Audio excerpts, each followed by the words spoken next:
You've built discipline to avoid feeling something. What are you running from? You wake up at 5 a.m.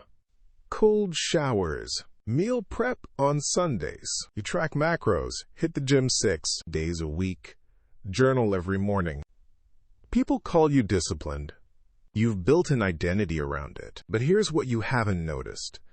Every time you skip a workout, there's this feeling. Not disappointment. Something sharper. Almost like panic. Like if you miss one session, the entire structure collapses. That's not discipline. That's fear wearing discipline's face. I need you to sit with something uncomfortable for the next few minutes. The routines you're so proud of, the structure that everyone admires. It might not be strength. It might be the most elaborate avoidance mechanism you've ever built. And the difference matters. Because one leads to freedom, the other leads to a prison you maintain yourself. You think the problem is that you're not disciplined enough. That if you just pushed harder, controlled more, optimized better, you'd finally feel, what? Safe? Worthy? Enough? But discipline isn't what's failing you. It's what you're using to avoid the real question. And Marcus Aurelius Severus, the old philosopher who taught me to see this pattern, he had a way of looking at people that made hiding impossible. Those silver gray eyes didn't judge, they just saw. And what he saw in the most disciplined people was often the most feared. The ones with the tightest routines often had the loosest grip on who they actually were beneath all that structure. By the end of this, you'll know exactly why your discipline feels like chains instead of freedom, and what to do about it before it consumes everything you think you're building. Let me tell you about Dominic Kane. Square jaw, cleft chin, the kind of guy who looks like discipline personified. Former military, then private security, then into the self-improvement world hard. Morning routine so tight you could set your watch to it. 4:30 a.m. every single day. Workout, cold exposure, reading, meditation. Meal 1 at 0700. Tracked everything. Macros, sleep scores, HRV, step count. His apartment looked like a barracks. Bed made with hospital corners. Nothing on the counters. Everything had a place, a purpose, a protocol. People wanted to be him. He had 17,000 followers watching his discipline content. But here's what they didn't see. Dominic couldn't stop. Not wouldn't. Couldn't. One morning his alarm didn't go off. Battery died. He woke up at 6:15. Missed the workout window. And he sat on the edge of his bed, and his hands were shaking. Not from low blood sugar. From terror. Pure animal terror. Because if he wasn't the guy who woke up at 4:30, who was he? The question hung in the air of his perfectly organized apartment, like a threat. He came to train with Marcus Aurelius Severus 3 weeks later. Not because he lacked discipline, because he had too much and it was strangling him. First session, Marcus just watched him. Didn't speak. Just those piercing eyes taking everything in. Finally, he said, "Show me your routine."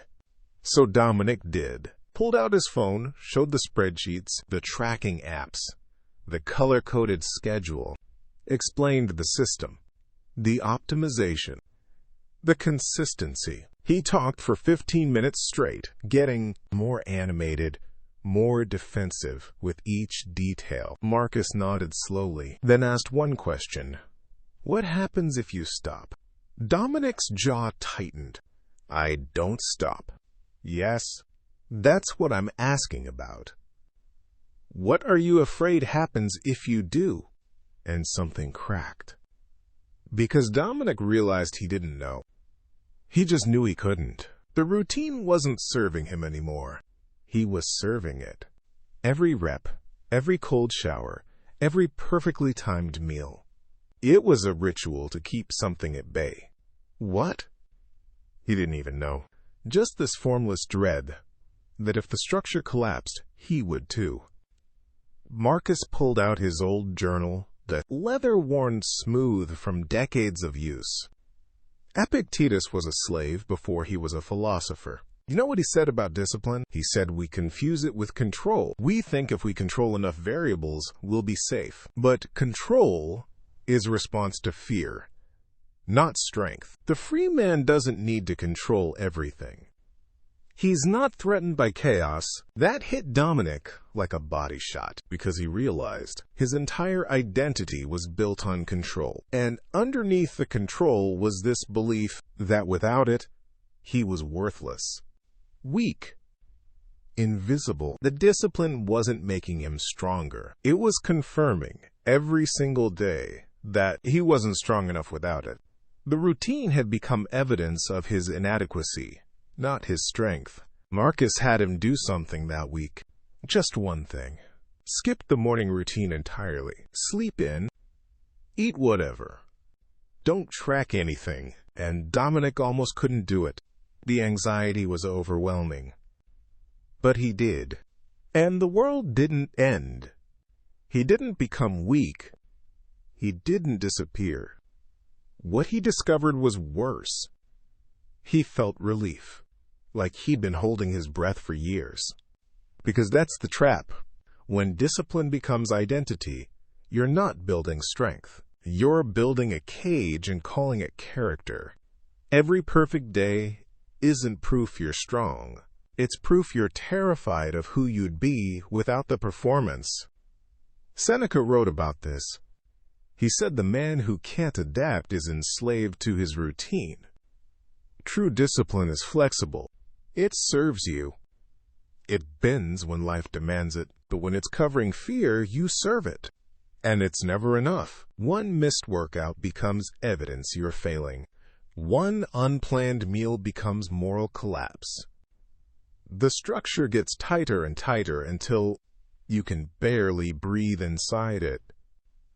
Dominic spent 6 months unwinding this, learning the difference between discipline that comes from strength and discipline that comes from terror. One is chosen. One is compulsive. One adapts. One rigidifies. One sets you free. One slowly kills who you could become. Here's what you do. Tomorrow morning, when you feel that compulsion to follow the routine perfectly, pause for 10 seconds, just 10, and ask yourself one question. Am I doing this because I want to, or because I'm afraid of what it means if I don't? That's it. You don't have to change the behavior yet. Just notice what's driving it. Because once you see the fear beneath the discipline, you can't unsee it. And that awareness is the first crack in the cage.